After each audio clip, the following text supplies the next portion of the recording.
Hello students, and today you will read the third chapter of class 11th, The Discovering Tut, the saga continues. तो आपको इससे पहले इसके title के बारे में जानकारी रहनी चाहिए कि डिस्कवरिंग टट द सागा कंटिन्यूज का क्या अर्थ होता है। देखिए, डिस्कवरिंग मीन्स होता है खोज करना। टट एक नाम है, एक राजा का नाम है, जो नाम था टुटन खेतन।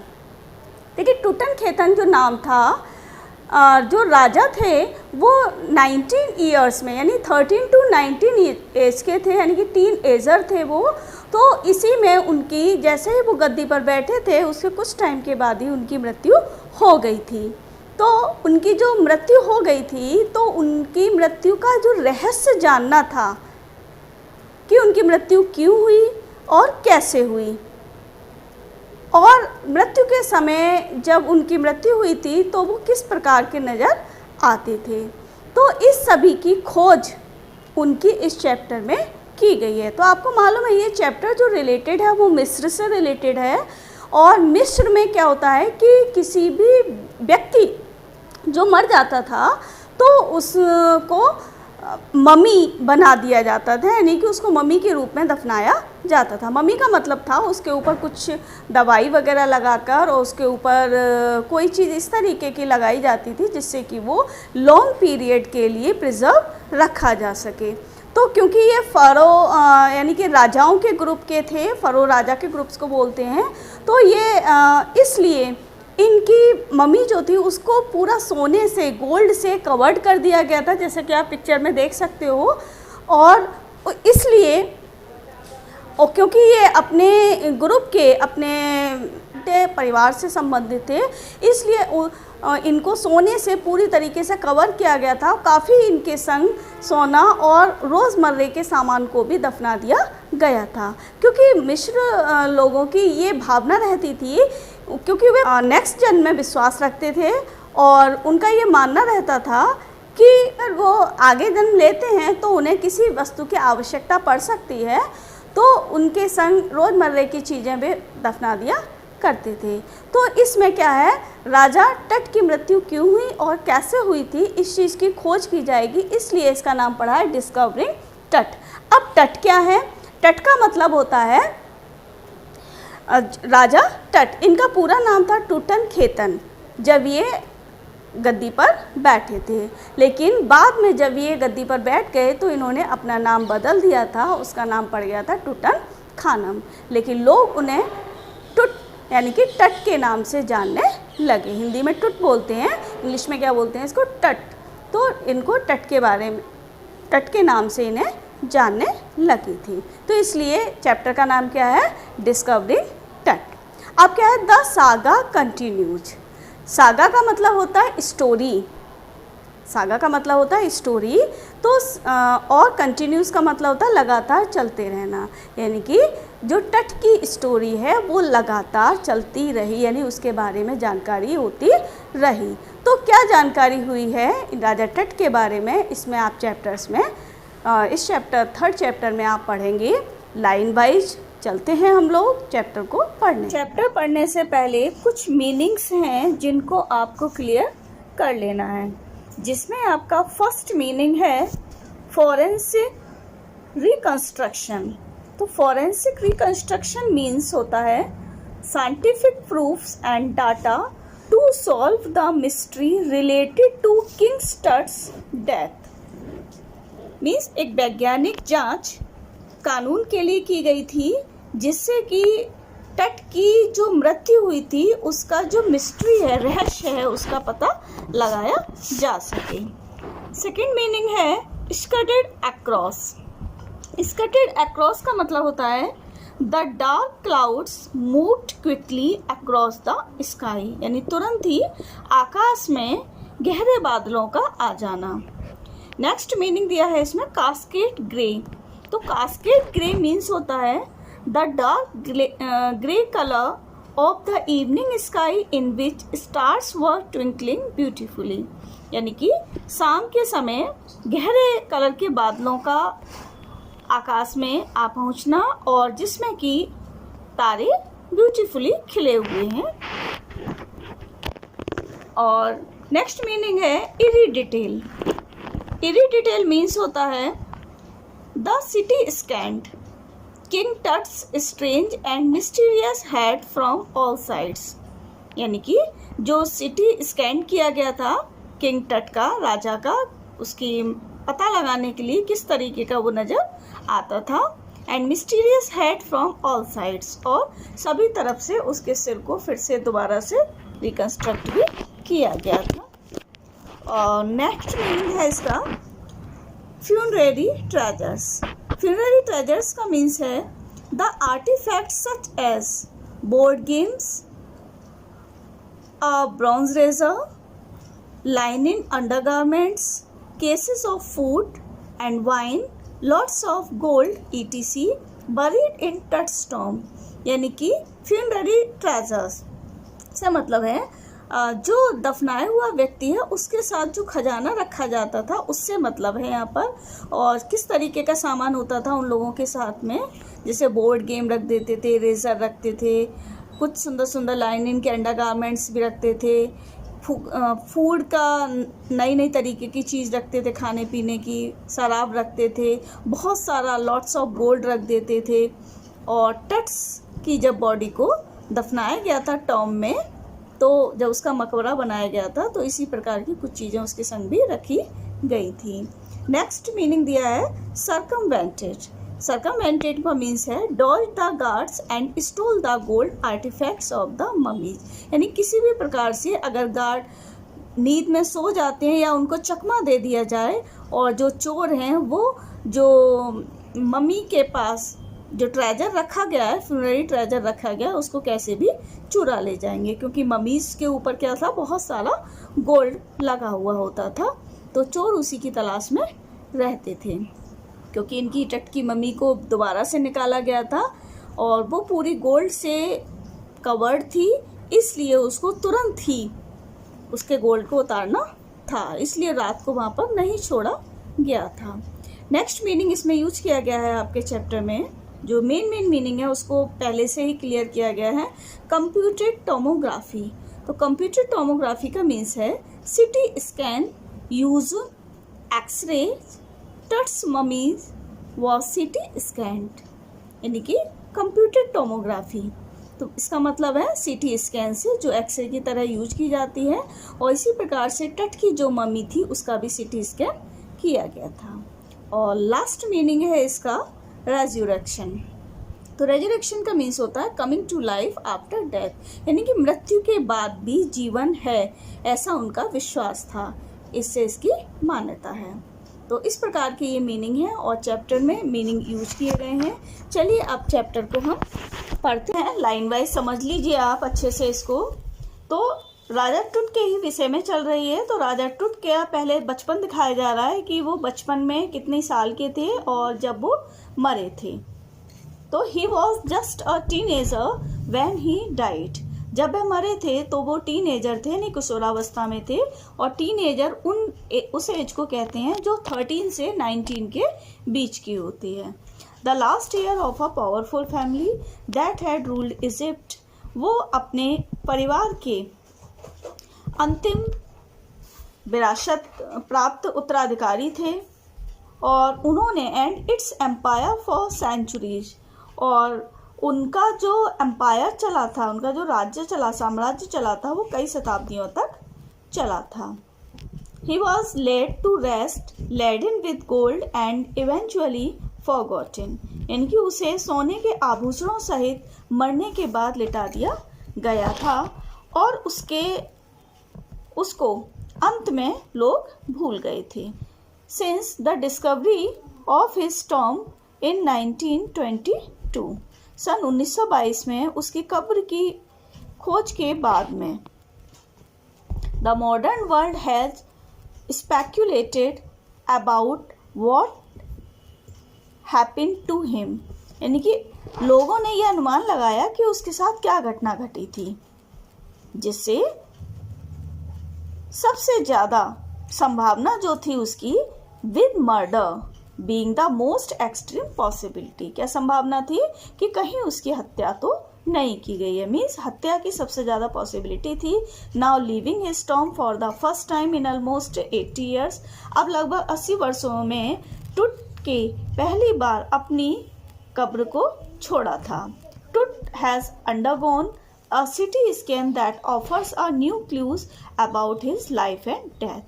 अब CT स्कैन होना था इनका टुट का, जो उनके जीवन के मृत्यु और जीवन के बारे में कुछ नए तथ्य प्रस्तुत करने थे उसको, and provides precise data for an accurate forensic reconstruction of the boyish pharaoh. और जो राजा था उसकी दोबारा से रचना होनी थी, यानी कि उसकी पहले ही बता चुके हैं आपको, फोरेंसिक रिकंस्ट्रक्शन होना था उनका, यानी वैज्ञानिक जांच के दौरान उनका चेहरे का दोबारा से हुलिया बदलना था, जिससे कि पता चल पाए कि वो स्टार्टिंग में कैसे लगते थे। तभी क्या हुआ, जब इनको दोबारा से टॉम में से इनको जब निकाला जा रहा था इनकी कब्र में से इनको, तो an angry wind stirred off ghostly dust devils as King Tut was taken from his resting place in the ancient Egyptian cemetery known as the Valley of the Kings. यानी कि जब उनको इजिप्टियन सीमेंट्री जो थी उसमें से जब निकाला जा रहा था, यानी कि इजिप्टियन सीमेंट्री कहते हैं उनके जो कब्रिस्तान था मिस्र का, वहाँ से उनके कब्र में से जब निकाला जा रहा था तो अचानक से बहुत तेज हवा चलने लगी। ऐसा लग रहा था जैसे राक्षसी हवा चल रही हो, उसने कोई भूतिया रूप धारण कर लिया हो। Dark billowy clouds and scudded across the desert sky all day and now were veiling the stars in casket grey. और पूरे दिन रेगिस्तान के ऊपर आकाश में काले घने बादल छाए रहे और भूरे रंग के कलर से ढके रहे थे। इट वॉज 6 PM, लगभग 6 बजे का समय था, ऑन 5 जनवरी 2005। और ये जो बात थी वो 2005 की, डेट याद रखिए, it was 6 PM on 5 January 2005।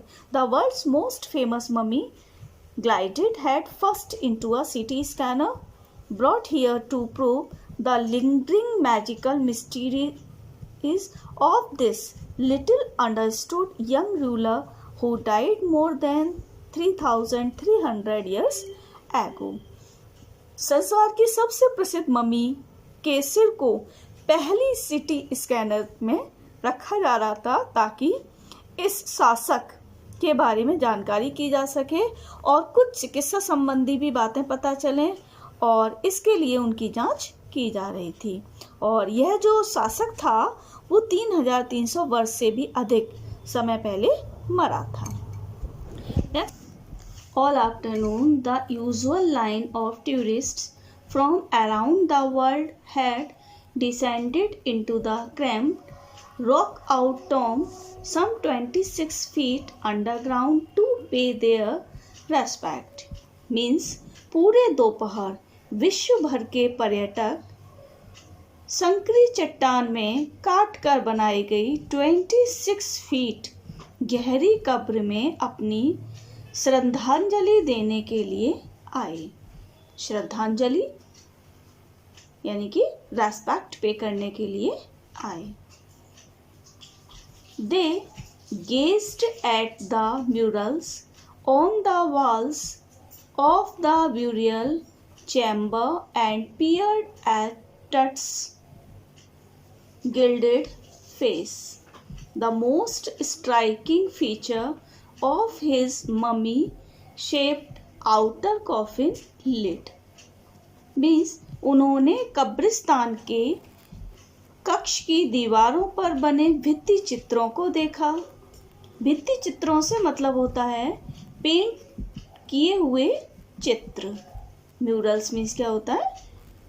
भित्ति चित्र जिनको कि दीवार पर पेंट कर कर बनाया जाता है।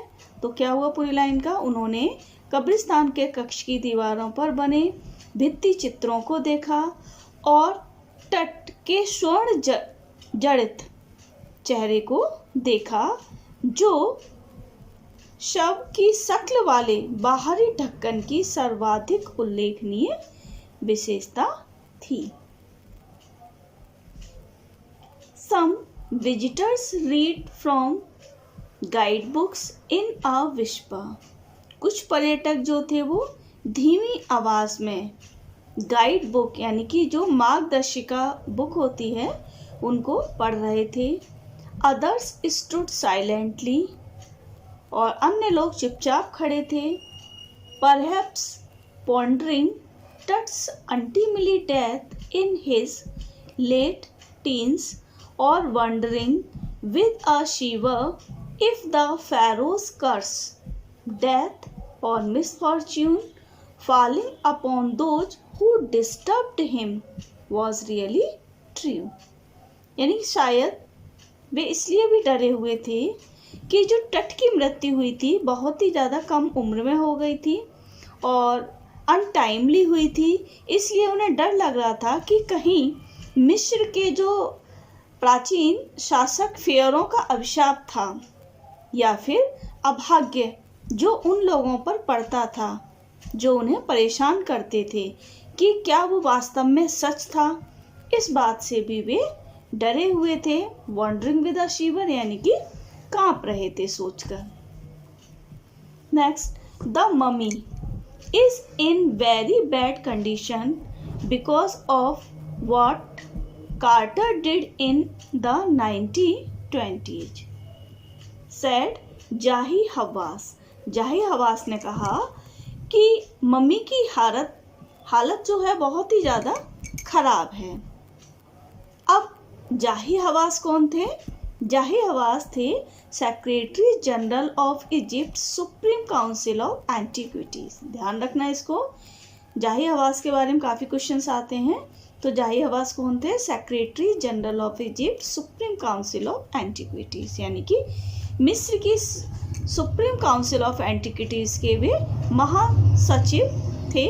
उन्होंने इस बात को कहा था, कब कहा था कि he leaned over the body for a long first look, यानी कि जब उन्होंने टट की डेड बॉडी पर अपनी तीखी निगाह को डाला और देखा तब उन्होंने ऐसा कहा। Carter Howard Carter, that is was the British archaeologist who in 1922 discovered Tut's tomb after year of futile searching. क्या कहा उन्होंने कि हॉवर्ड कार्टर, कौन थे हॉवर्ड कार्टर? जो एक अंग्रेज पुरातत्वविद थे। कौन थे? ब्रिटिश आर्कियोलॉजिस्ट यानी कि पुरातत्वविद थे। Who in 1922 discovered Tut's tomb after year of futile searching, जिन्होंने वर्षों की व्यर्थ खोजबीन के बाद सन 1922 में टट के मकबरे को खोजा। It's contents, though hastily ransacked in antiquity, were surprisingly complete. इसके अंदर की वस्तुएं यद्यपि जल्दबाजी में पुराने समय में उलट पुलट कर दी गई थीं, पर आश्चर्यजनक रूप से वे सब पूर्ण थीं। They remain the richest royal collection ever found and have become part of the Pharaoh's legend. उनकी खोज की विषय वस्तु कभी भी खोजे गए क्या थी? शाही संग्रह में सर्वाधिक समृद्ध है, यानी कि रिचेस्ट बहुत समृद्ध है। रॉयल कलेक्शन किसमें? शाही संग्रह में। आगे है stunning artifacts in gold, their eternal brilliance meant to guarantee resurrection caused a sensation at the time of the discovery and still get the most attention. सोने के आश्चर्यजनक शिल्प उपकरण यानी स्टनिंग आर्टफैक्ट्स इन गोल्ड। क्या अर्थ हुआ? सोने के आश्चर्यजनक शिल्प उपकरण और जो पुनर्जीवन की गारंटी देती है, यानी गारंटी रिसरेक्शन। उसकी शाश्वत आभा ने खोज के समय सनसनी पैदा कर दी। Still get the most attention. क्या सनसनी पैदा कर दी? But Tut was also buried with everyday things he had want in the afterlife, board games, a bronze razor, linen undergarments, cases of food and wine। अब किस किस चीज पर ध्यान गया सभी लोगों का? But Tut was also buried, लेकिन क्या था? टट की मृत्यु के उपरांत जीवन में रोज काम आने वाली वस्तुओं के साथ दफना दिया गया था। किसको? टट को। यानी टट वॉज आल्सो बरीड, टट को भी दफना दिया गया था।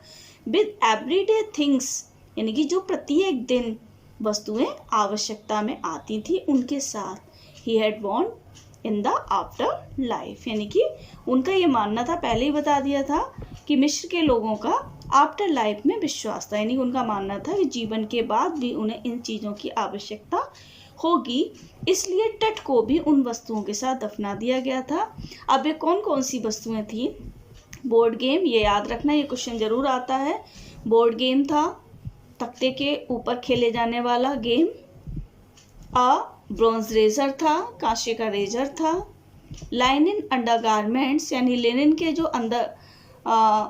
अंडरगारमेंट्स होते हैं, अंतः वस्त्र होते हैं, वो थे। Cases of food and wine, और शराब के बक्से थे। ये सब चीज़ें उनके साथ दफनाई गई थी। अब आगे आता है, after months of carefully recording the pharaoh's funerary treasures, Carter began investigating his 3 nested coffin.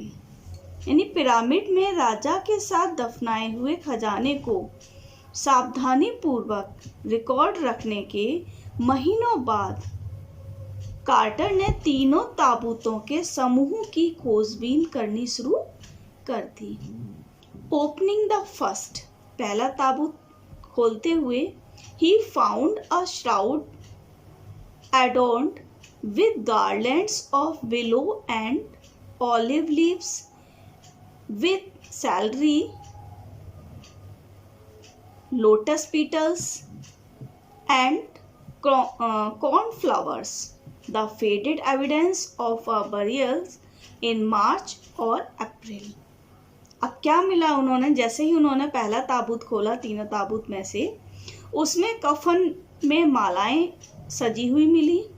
ये मालाएं बिलो यानी कि बैंत और जैतून की पत्तियों, जंगली सलेरी, कमल की पंखड़ियों और कॉर्नफ्लावर से बनाई गई थी।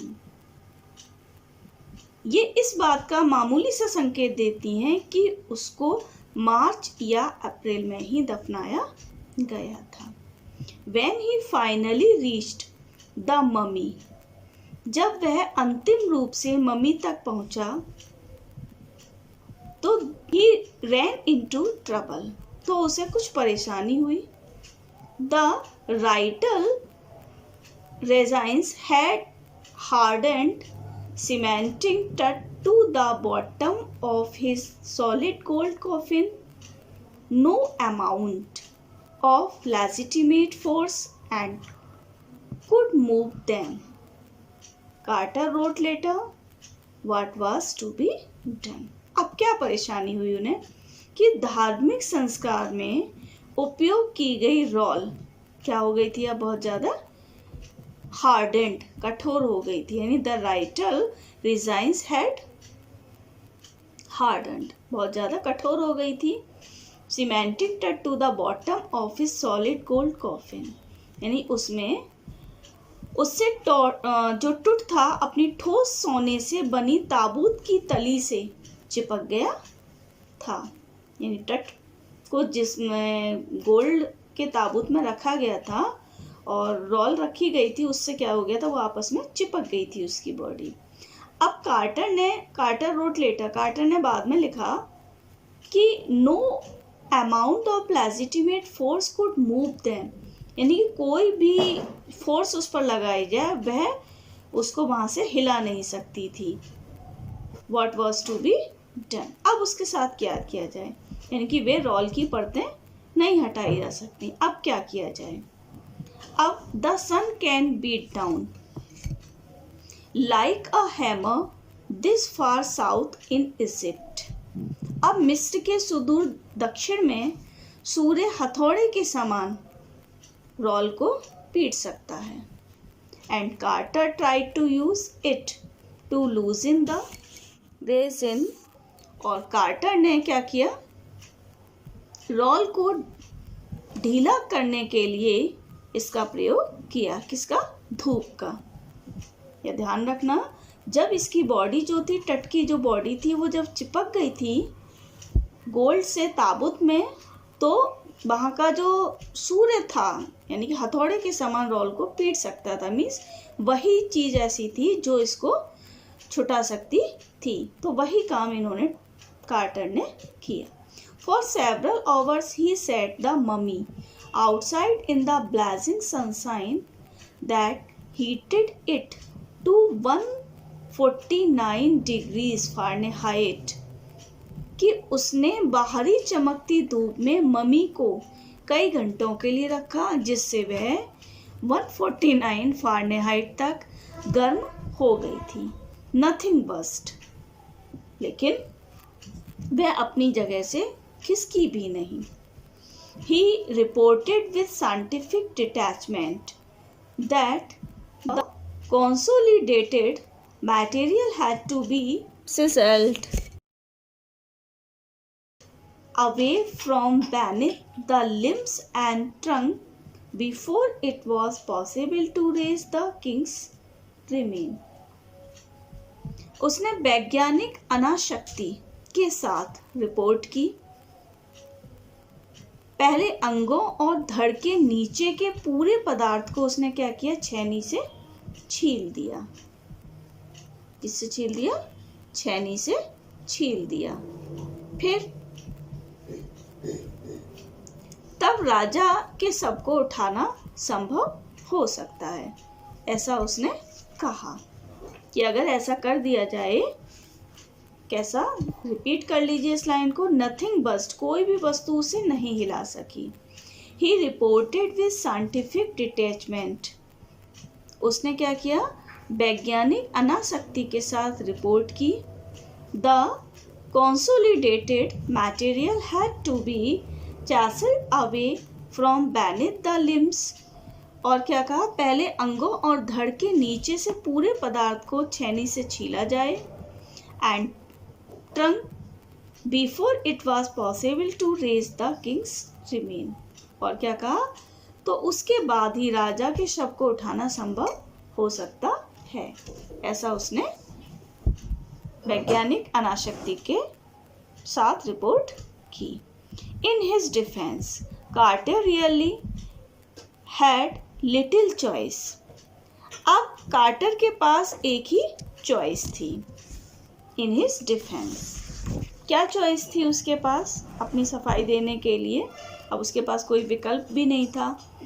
If he had not cut the mummy free, अगर वह ममी को काट कर अलग नहीं करता है तो thieves most certainly would have circumvented the guards, तो चोर क्या करेंगे, गार्ड्स लोगों को झांसा दे देंगे और and ripped it apart to remove the gold, और ममी को सोना निकालने के लिए फाड़ देंगे, कि मम्मी को बिल्कुल वे ख़त्म कर देंगे। सर्कमवेंटेड का आपको पहले ही हमने अर्थ बता दिया था। सर्कमवेंटेड मीन्स क्या होता है, जो चोर लोग होते हैं अपने बचने का रास्ता निकाल लेते हैं और उस धोखा दे देंगे उन्हें, चोर लोगों को। तो अब उसके सामने कोई ऑप्शन नहीं था कि अब वो क्या करें।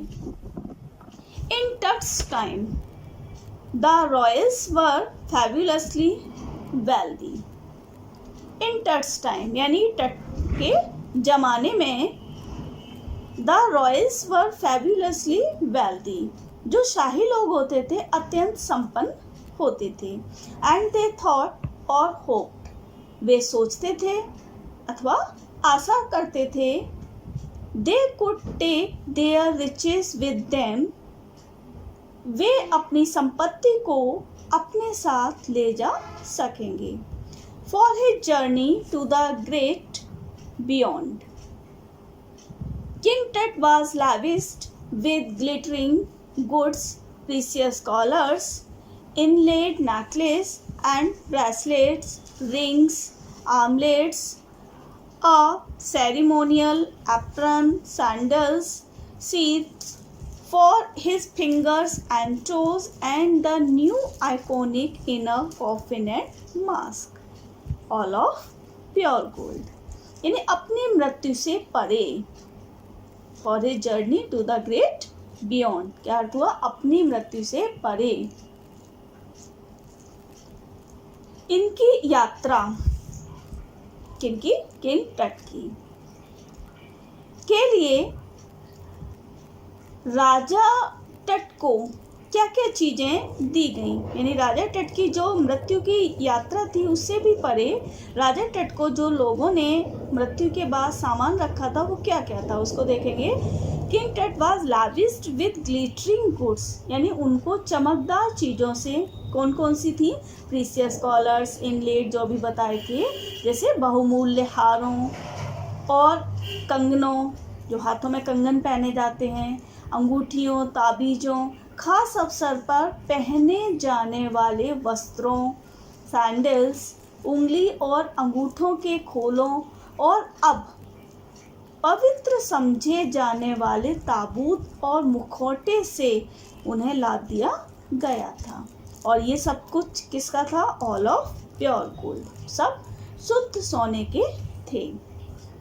टू सेपरेट टट from his adornments, carter's men removed the mummy's head and sewed nearly every major joint.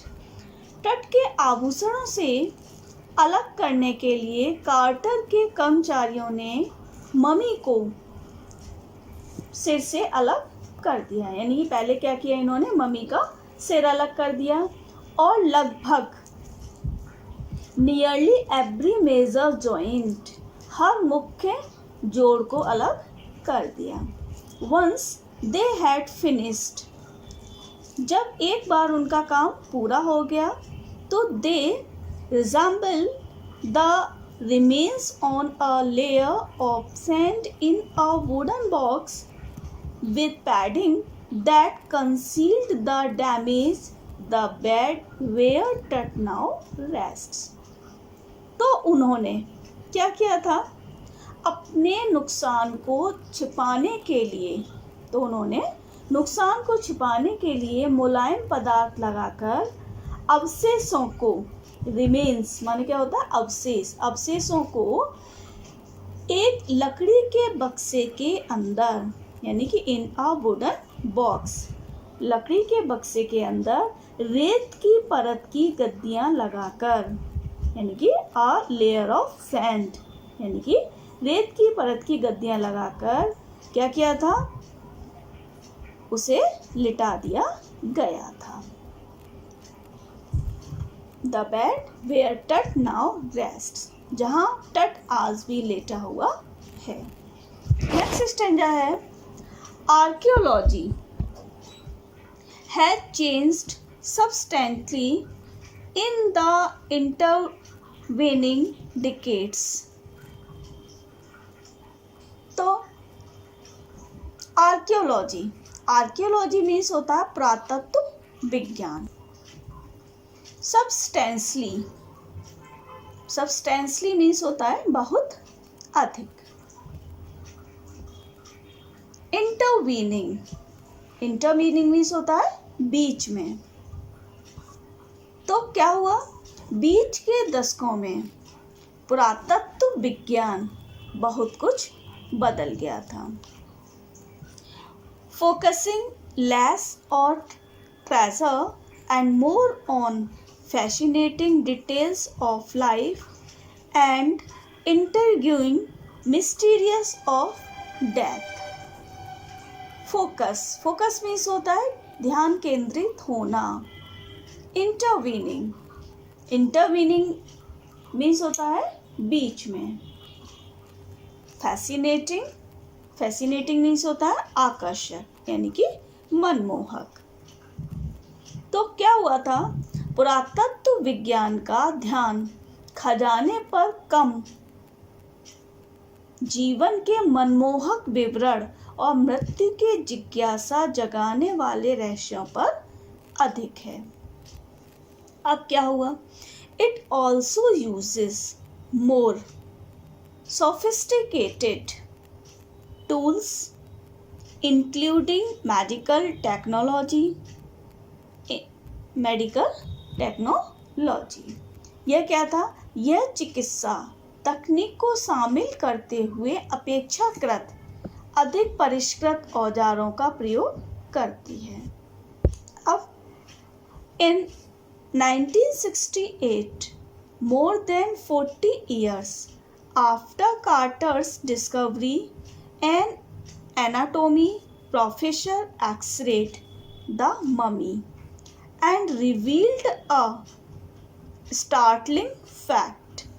Beneath the resin that cakes his chest, his breast bone and front ribs are missing.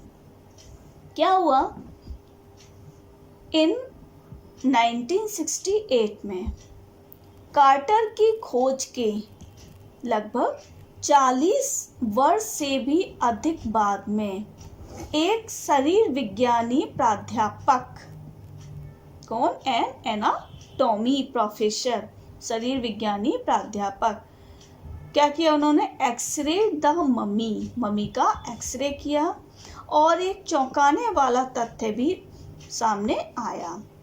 क्या सामने आया कि जो टट की chest पर लगा हुआ था चिपकाने वाला पदार्थ,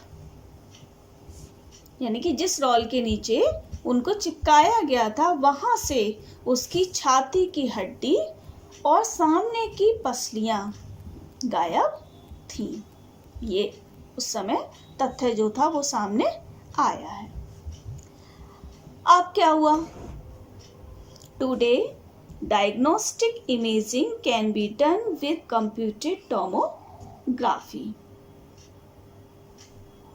आजकल कंप्यूटेड टोमोग्राफी और सीटी या फिर सीटी द्वारा by which hundreds of x-rays in cross section are put together like slices of bread to create a 3-dimensional virtual body।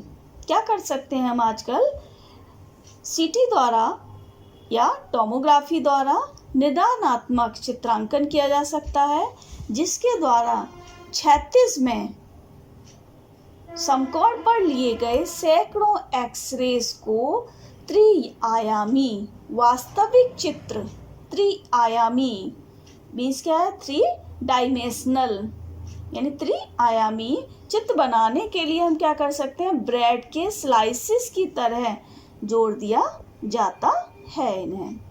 फिर what more would a CT scan reveal of tooth than the X-ray, यानी x ray की अपेक्षा CT scan तट के बारे में कौन सी और जानकारी देगा।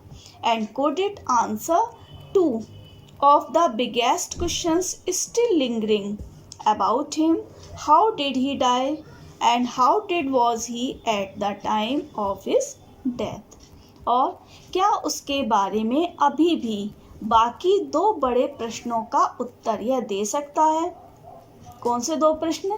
पहले ही स्टेंजा में बताया गया था कि वह कैसे मरा और मृत्यु के समय उसकी उम्र कितनी थी। अब King Tut's demise was a big event, यानी कि राजा टट की जो मृत्यु थी वो एक बड़ी घटना थी। इवन बाय रॉयल स्टैंडर्ड्स, और शाही मानकों के हिसाब से भी, यानी शाही मानक जो कहता है उसके हिसाब से भी राजा टट की मृत्यु जो थी एक बड़ी घटना थी। He was the last of his family's line and his funeral was the death rattle of dynasty. तो जिन्होंने, जो राजा टट थे वह अपने वंशानुक्रम में, यानी अपने वंश, पूरे वंश में अंतिम व्यक्ति थे और उनका जो अंतिम संस्कार एक वंश के लिए मृत्यु की घंटी थी। But the particulars of his passing away and its aftermath are unclear, किंतु उनकी मृत्यु और उसके बाद की घटनाओं के विवरण कैसे थे? अस्पष्ट थे। यहाँ पर सभी में इज़-एम-आर लिखा हुआ है, तो हम इसे ये भी बोल सकते हैं कि अस्पष्ट हैं, लेकिन बीते हुए समय की बात है और आज हम पढ़ रहे हैं, इसलिए हम क्या बोल रहे हैं? अस्पष्ट थे। नेक्स्ट है आगे, एमनहोटेप थर्ड, टट्स फादर और grandfather was a powerful pharaoh who ruled for almost 4 decades at the height of the 18th dynasty's golden age. यानी एमनहोटेप कौन थे? एमनहोटेप थर्ड, जो कि टट के पिता या दादा थे, यानी टट्स फादर और ग्रैंडफादर। वे कौन थे? वॉज अ पावरफुल फेरो, एक शक्तिशाली फेरो थे। हु रूल्ड, जिन्होंने 18वीं पीढ़ी के स्वर्णिम काल के चरम पर लगभग 4 दशक तक, यानी 4 डिकेड्स, यानी 4 दशक तक क्या किया था? शासन किया था। His son Amenhotep IV succeeded him and initiated one of the strangest period in the history of ancient Egypt. यानी उसका पुत्र एमनहोटेप IV उसके बाद राजगद्दी पर बैठा और प्राचीन मिस्र के इतिहास में एक अति विचित्र युग की शुरुआत की। The new pharaoh promoted the worship of the Aten, the sun disk, changed his name to Akhenaten, or servant of the Aten, and moved the religious capital from the old city of Thebes to the new city of Akhenaten, known now as Amarna. यानी नए राजा ने Eton नामक सूर्य चक्र की पूजा को बढ़ावा दिया और उन्होंने क्या किया? अपना नाम बदलकर एखेनेटन रख लिया, जिसका अर्थ है एटन का सेवक। और पुराने शहर थेब्स से हटकर उन्होंने नए शहर एखेनेटन को धार्मिक राजधानी भी बना दिया, जिसको क्या कहते हैं? नॉन नाउ एज अमारना, जिसे आजकल अमारना नाम से जाना जाता है। He further shocked the country by attacking Amun, a major god, smashing his images and closing his temples. यानी उसके एक प्रमुख देवता एमुन पर आक्रमण करके, उसकी मूर्तियों को ध्वस्त करके और उसके मंदिरों को बंद करके देश को क्या कर दिया गया? स्तब्ध कर दिया गया। It must have been a horrific time, said Ray Johnson, director of the University of Chicago's a research center in Luxor, the site of ancient Thebes. यानी यह अत्यंत भयावह समय रहा होगा उस समय। किसने कहा था ये बात? राय जॉनसन ने कही थी। राय जॉनसन कौन थे? Director of University of Chicago's research centre in Luxor, यानी कि शिकागो विश्वविद्यालय के शोध केंद्र के निदेशक राय जॉनसन ने ये बात कही थी। क्या कही थी? कि यह अत्यंत भयावह समय रहा होगा। कौन सा? It must have been a horrific time. कौन सा समय रहा होगा? कि the family that had ruled for centuries was coming to an end, and then Akhenaten went a little weakly. वह परिवार समाप्त हो रहा था जिसने शताब्दियों तक शासन किया था, और फिर Akhenaten थोड़ा सनकी भी हो गया। After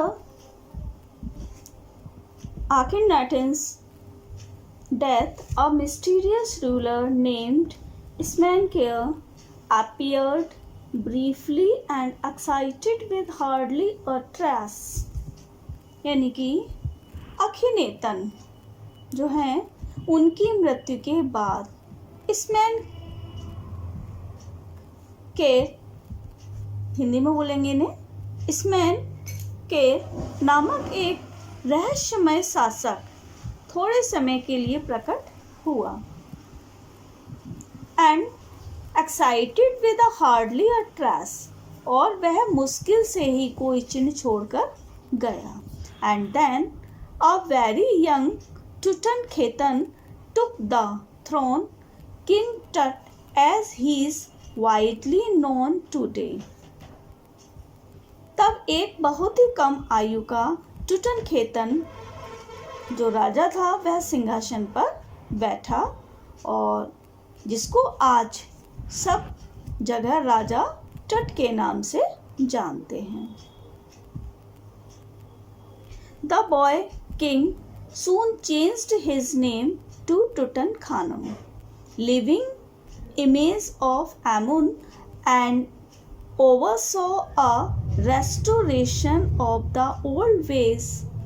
यानी कि वह बाल शासक जो है ना, बॉय किंग यानी कि बाल शासक, क्योंकि उसकी उम्र बहुत ही कम थी, इसके लिए इसको बोला गया है बाल शासक ने जल्दी ही अपना नाम टुटनखामुन बदल लिया, और एमुन की जीवित प्रतिमा और उसने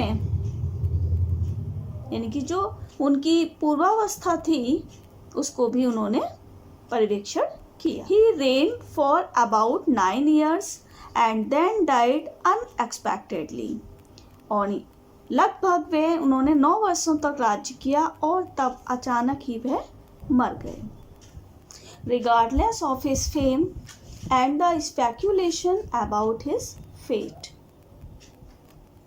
Tut is one mummy among many in Egypt. यानी उसकी प्रसिद्धि और उसकी नियति के विषय में अनुमानों से बेखबर मिस्र में टुट जो थी बहुत सी ममियों में से एक ममी, यानी टट की ममी जो थी बहुत सारी ममियों में से एक है। How many no one knows, कितनी ममी है कोई नहीं जानता। The Egyptian mummy project which began an inventory in late 2003 has recorded almost 600 so far and is still counting.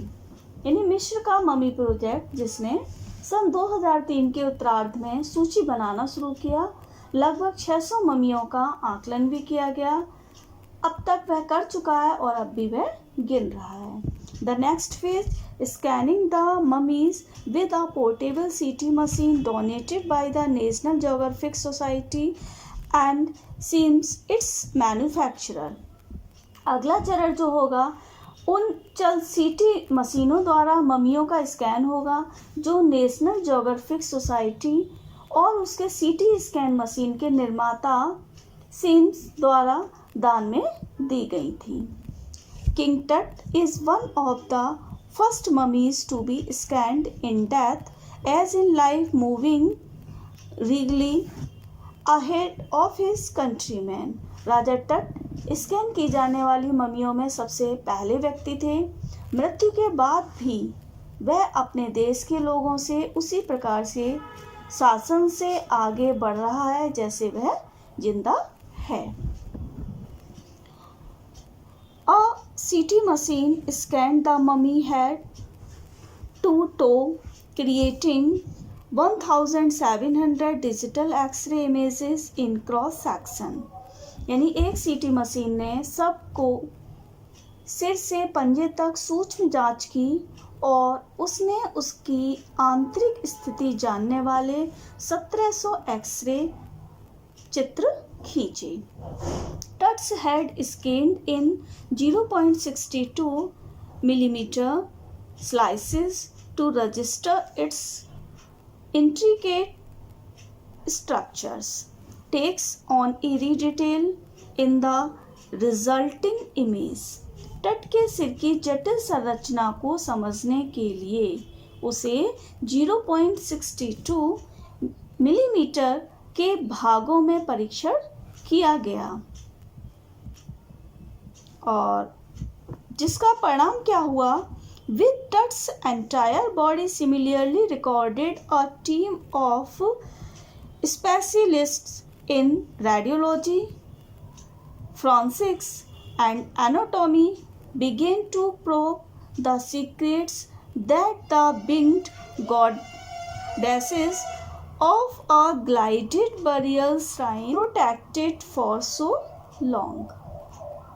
यानी तट के पूरे शरीर की इसी प्रकार स्कैन करने के बाद विकिरण विज्ञान, फॉरेंसिक और शरीर रचना विज्ञान के विशेषज्ञों के एक दल ने उस रहस्यों की छानबीन शुरू कर दी जिन्हें सोने से सजे पवित्र मकबरे के पंखों वाली देवी ने इतने लंबे समय से सुरक्षित रखा था। Glided burial shrine protected for so long, यानी कि सोने से सजे पवित्र मकबरे के पंखों वाली देवी ने इतने लंबे समय से उन्हें सुरक्षित रखा था। The night of the scan, workman carried Tutt from the tomb in his box like Falibarrier. The climbed a ramp and a flight of stairs into the swirling sand outside। यानी स्कैन किए जाने वाली रात मजदूर टट को उसके बक्से सहित मकबरे से ले गए। फिर लाइक फैली बियरर्स दे क्लाइम्ड अ रैम्प, ताबूत उठाने वालों की भांति वे एक ढालू मार्ग पर होते हुए सीढ़ियों पर चढ़कर बहुत चक्राकार घूमती रेत पर आ गए। फिर then rose on a hydraulic lift into the trailer that held the scanner. फिर एक द्रव चलित लिफ्ट द्वारा उसे ट्रेलर पर पहुंचे जिसमें स्कैनर था। 20 minutes later, 2 men emerged, sprinted for an office nearby, and returned with a pair of white plastic fans। फिर उन्होंने क्या किया कि 20 मिनट बाद 2 आदमी बाहर आए, पास के एक कार्यालय तक तेजी से दौड़कर गए और सफेद प्लास्टिक के 2 पंखे लेकर वापस आए। White plastic fans।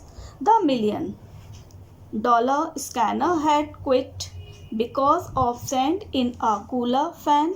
Curse of the Pharaoh jogged a guard nervously। Cooler के पंखों में धूल के कारण $10 लाख मूल्य के स्कैनर ने काम करना बंद कर दिया था। एक गार्ड ने डरते हुए मजाकिया अंदाज में कहा, फेयरों का अभिशाप। पहले भी बता दिया है, जो भी रॉयल फैमिली के राजा हुए थे उन सभी को फेयरों बोला है और यदि किसी पर भी कोई बुराई टूटती थी तो उसको कहा जाता था कि फेयरों का अभिशाप टूट रहा है।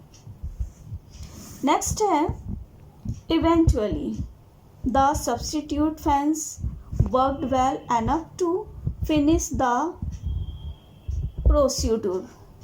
अंततः वैकल्पिक पंखों ने इतना अच्छी तरह काम किया कि प्रक्रिया ही समाप्त हो गई। दोबारा से देख लीजिए। Eventually, the substitute fans worked well enough to finish the procedure. अंततः वैकल्पिक पंखों ने इतनी अच्छी तरह काम किया कि प्रक्रिया समाप्त हो गई। After checking that no data had been lost, the technicians turned it over to the workmen. यानी यह जांचने के बाद कि कोई आंकड़े खोए नहीं हैं, टेक्नीशियंस ने तट को कर्मचारियों को सौंप दिया, जो who carried him back to his tomb, जो उसे कहाँ ले गए? मकबरे तक वापस ले गए। Less than 3 hours after he was removed from his coffin, यानी ताबूत से निकलने के बाद 3 घंटे से भी कम समय में फेयरों जो राजा था फिर से शांतिपूर्वक वहाँ विश्राम कर रहा था, यानी कि तट को फिर से उसी स्थान पर लिटा दिया गया था। कहाँ पर? The pharaoh again rested in peace where the funerary priests had laid him so long ago. जहाँ वह अंत्येष्टि करने वाले पुजारियों ने उसे अंतिम समय में लिटाया हुआ था, सुलाया हुआ था, फिर से वह वहीं पर लेट गया। Back in the trailer, a technician pulled up astonishing images of Tut on a computer screen. जब तक हम बैक इन ट्रेलर, वापस ट्रेलर पर एक टेक्नीशियन ने कंप्यूटर को स्क्रीन पर तट के आश्चर्यजनक चित्र बनाए। A grey head took shape from a scattering of pixels and the technician spun and tilted it in every direction, यानी बिखरे हुए प्रकाश बिंदुओं यानी कि पिक्सल से एक भूरे बालों वाला सिर बना दिया और टेक्नीशियन ने इसे चारों ओर घुमाया और हर दिशा में झुकाया। नेक vertebra appeared as clearly as in an anatomy class, यानी कि रीढ़ की हड्डी का गर्दन वाला हिस्सा इतना स्पष्ट दिख रहा था कि मानो शरीर विज्ञान की कक्षा में ही देखा जा रहा हो। और other images revealed a hand, several views of the rib cage and in transition of the skull, और अन्य चित्रों में हाथ, पसलियों का ढांचा और खोपड़ी का अनुप्रस्थ परिच्छेद दिखाया, किंतु क्या हुआ? But it for now the pressure was of. क्या हुआ था? अब कुछ भी दिखाई नहीं दे रहा था, मीन्स अब जो दबाव था वह हट चुका था, यानी कि now the pressure was off, अब दबाव हट गया था। और sitting back in his chair Zahi Hawass smile visibly relieved that nothing had gone seriously wrong. अपनी कुर्सी पर वापस बैठते हुए जाही हवास मुस्कराए। उन्होंने कहा स्पष्ट था कि वे अब क्या कर सकते हैं? रिलीव्ड, कि अब वे राहत की सांस ले सकते हैं। I did not sleep last night not for a second he said. उन्होंने यह भी कहा कि मैं पिछली रात सोया नहीं, एक सेकंड के लिए भी नहीं। आई वॉज सो वरीड, क्यों? क्योंकि मैं बहुत ज़्यादा चिंतित था। But now I think I will go and sleep, लेकिन अब मैं सोचता हूँ कि मैं अब जाऊँगा और सोऊंगा। By the time we left the trailer, जब हम ट्रेलर की धातु की descending metal stairs to the sandy ground, यानी कि by the time we left the trailer descending metal stairs to the sandy ground the wind had stopped. जब हम trailer की धातु की सीढ़ियों से उतरकर रेतीले मैदान में आए तो हवा बंद हो चुकी थी। द विंटर एयर ले cold and still like death itself in this valley of the departed. और मृतकों की घाटी में जाड़े की हवा मृत्यु की भांति ठंडी व निश्चल पड़ गई थी। Just above the entrance to Touchstone stood Orion, the constellation that the ancient Egyptian knew as the soul of Osiris, the god of the afterlife, watching over the boy king। यानी टुट के मकबरे में अब प्रवेश द्वार के ठीक ऊपर तारामंडल ओरियन स्थित था, जिसे प्राचीन मिस्रवासी ओसिरिस की आत्मा मानते थे, जिसे वे मृत्युपरांत जीवन का देवता भी मानते थे।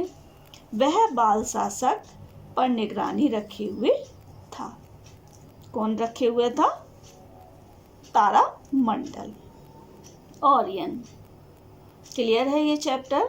तो इनकी मृत्यु कब हुई थी और कैसे हुई थी और ये कैसे दिखाई देते थे, इस चैप्टर से आपको ये क्लियर हो रहा है। और इसीलिए इनकी दोबारा से मम्मी को निकाला गया था।